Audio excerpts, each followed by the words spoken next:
लीजिए रास्ता में चल रहे हैं, गाड़ी से चल रहे हैं, मोबाइल जेबी में से कोई खींच लिया, पर्स खींच लिया तो छीना झपटी हो गया।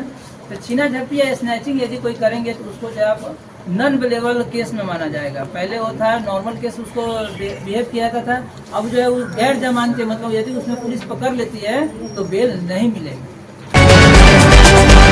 आप देख रहे हैं राष्ट्र की खबर। 1 जुलाई 2024 से नए आपराधिक कानून लागू हो चुके हैं। अंग्रेजों के जमाने का भारतीय दंड संहिता 1860 अब भारतीय न्याय संहिता 2023 के रूप में परिवर्तित हो गया है, जबकि दंड प्रक्रिया संहिता 1973 अब भारतीय नागरिक सुरक्षा संहिता तथा भारतीय साक्ष्य अधिनियम 1872 को संशोधित कर भारतीय साक्ष्य अधिनियम 2023 का नाम दिया गया है। इन तीनों संशोधित कानूनों की विस्तृत जानकारी हर नागरिक को हो सके, इसके लिए 1 जुलाई सोमवार को प्रत्येक थाने में संगोष्ठी का आयोजन किया गया।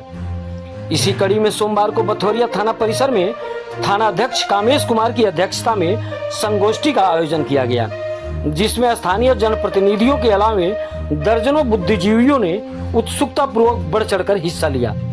उपस्थित जन समुदाय को संबोधित करते हुए थानाध्यक्ष कामेश कुमार ने बताया कि इस संशोधित नए कानून के तहत पीड़ित व्यक्ति को कम समय में सुगमता पूर्वक न्याय दिलाना ही उद्देश्य है। इस कानून के तहत समय सीमा निर्धारित की गई है। अब तारीख पर तारीख वाली बात नहीं रहेगी। समय सीमा के अंदर एफआईआर करने से लेकर सुनवाई तक सुनिश्चित किया गया है। नए कानून के तहत 0 एफआईआर यानी शिकायतकर्ता किसी भी थाने में अपनी शिकायत दर्ज करा सकता है, चाहे वह घटना उस थाना क्षेत्र की हो अथवा थाना क्षेत्र से बाहर। इसके साथ ही गिरफ्तार व्यक्ति गिरफ्तारी की सूचना अपने मनचाहे खास व्यक्ति को दे सकता है।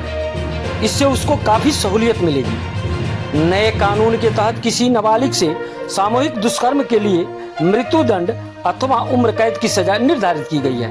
वहीं शादी का प्रलोभन देकर या अन्य किसी लुभावनी प्रलोभन देकर यौन शोषण मामले में आरोपी को 10 साल की जेल की सजा हो सकती है, जबकि 12 साल या उससे कम उम्र की बच्ची के साथ रेप मामले में फांसी की सजा का प्रावधान निर्धारित किया गया है। इसके अलावा नस्ल, जाति, समुदाय, लिंग के आधार पर मॉब लिंचिंग मामले में आजीवन कारावास की सजा हो सकती है। उन्होंने बताया कि इस नए कानून से अपराध और अपराधियों पर नकेल कसने में सहूलियत मिलेगी। अपराध से निपटने के लिए नए आपराधिक कानूनों में 37 धाराओं को शामिल किया गया है। पहले से तो महिलाओं के लिए धारा थी ही, जो भी उनके साथ अपराध होता था, लेकिन 37 और नए बनाए गए हैं। पीड़ित और अपराधी दोनों के संदर्भ में महिलाओं और बच्चों के खिलाफ अपराधों को जेंडर न्यूट्रल बनाया गया है। मतलब अगर 18 साल से कम एज के लड़की या लड़कों के साथ दुर्व्यवहार किया जाता है तो दोनों के लिए एक ही कानून है। जो भी इसके साथ अपराध करेंगे दोनों के लिए एक ही ये होगा, सजा होगा। अपराध 18 वर्ष से कम उम्र की लड़की के साथ सामूहिक बलात्कार करने पर दोषी को आजीवन कारावास या मृत्युदंड की सजा मिलेगी।